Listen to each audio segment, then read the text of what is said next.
ginagawa mo dyan? Ay, dikitan ko daw ito ng Bulkasil, sabi ni engineer eh. Dikitan, dumidikit ba yan dyan? Oo, mas matibay daw ito sa bakal para Bulkasil tipid. Bakit? Di ba tayo bahayin dyan? Oo, iwas blood control to. Blood control. Oo nga. Pang bubong yan eh. Ang babang. Adi ka ata eh. Oo, dik. Tulak kita kaya dyan. Lakas ang tama tulak. Trabador lang ako rito. Boss, magkano budget niyan? Ito, Oo, boss.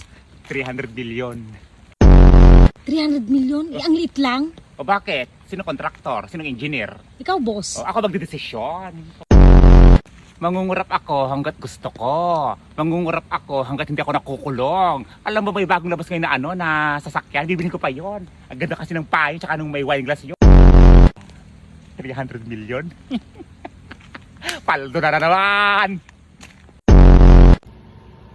Habang hawak ko ay money, sila binabaha. Ha? Blood control, tas hindi ko ginawa. Habang hawak ko yung money, sila binabaha. Ha?